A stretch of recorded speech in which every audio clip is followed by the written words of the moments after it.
Cada yesea andar sin rumbo fijo por campo abierto.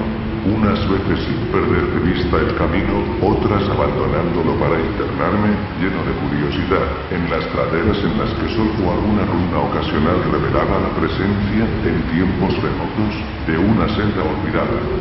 En un momento dado tuve que cruzar a nado un rápido río cuyos restos de mampostería agrietada y mohosa hablaban de un puente mucho tiempo atrás desaparecido. Habrían transcurrido más de 2 horas cuando de repente llegué a lo que verdaderamente era mi meta, un castillo venerable, cubierto de hiedra, enclavado en un parque de espesa arboleda, de alucinante familiaridad para mí, y sin embargo, lleno de intrigantes novedades. Vi que el foso había sido rellenado y que varias de las torres que yo conocía estaban demolidas, al mismo tiempo que se erguían nuevas alas que confundían al espectador. Pero lo que observé con el máximo interés y deleite fueron las ventanas, abiertas, inundadas de esplendorosa claridad que enviaban al exterior ecos de la más alegre de las francacheas. Adelantándome hacia una de ellas, miré el interior y vi un grupo de personas extrañamente vestidas, que departían entre sí con gran jarana. Como jamás había oído voz humana, apenas sí podía adivinar vagamente lo que decían. Algunas caras tenían expresiones que despertaban en mí remotísimos recuerdos. Otras me eran absolutamente ajenas. Salté por la ventana y me introduje en la habitación, brillantemente iluminada, a la vez que mi mente saltaba del único instante de esperanza al más negro de los desalientos. La pesadilla no tardó en venir, ya que, no bien entré, se produjo una de las más aterradoras reacciones que hubiera podido concebir. No había terminado de cruzar el umbral cuando cundió entre todos los presentes un súbito e inesperado pavor, de horrible intensidad, que distorsionaba los rostros y arrancaba de todas las gargantas los chillidos más espantosos. El desbande fue general, y en medio del griterío y del pánico, varios sufrieron desmayos, siendo arrastrados por los que huían enloquecidos.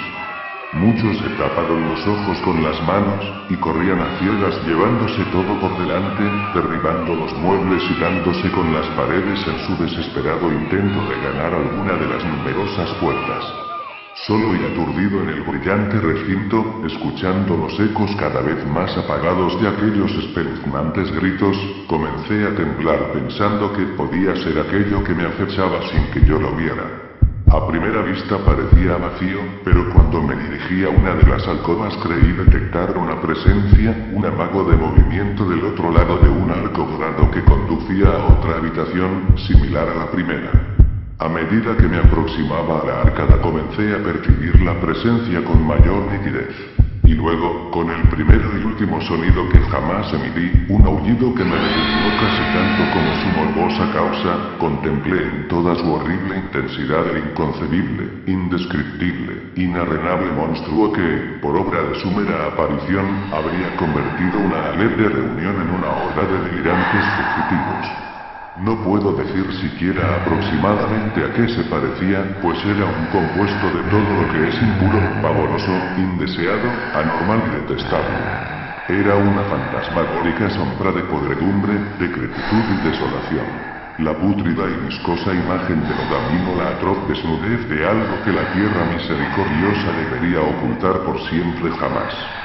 Dios sabe que no era de este mundo, o al menos había dejado de serlo, y sin embargo, con enorme horror de mi parte, pude ver en sus rasgos carcomidos, con huesos que se entreveían, una lejana y repulsiva reminiscencia de formas humanas. Y en sus enmohecidas y destrozadas ropas, una indecible cualidad que me estremecía más aún.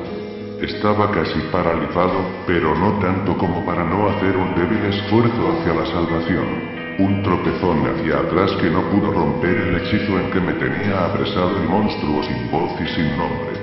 Mis ojos, embrujados por aquellos asqueantes ojos vítreos que los miraban fijamente, se negaban a cerrarse, si bien el terrible objeto tras el primer impacto, se veía ahora más confuso. Traté de levantar la mano y disipar la visión, pero estaba tan anonadado que el brazo no respondió por entero a mi voluntad.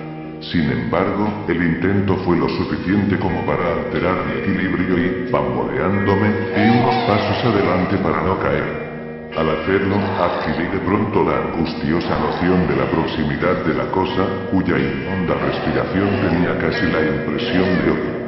Poco menos que enloquecido, pude no obstante adelantar una mano para detener a la fétida imagen, que se acercaba más y más, cuando de pronto, mis manos tocaron la extremidad putrefacta que el monstruo extendía por debajo del arco dorado.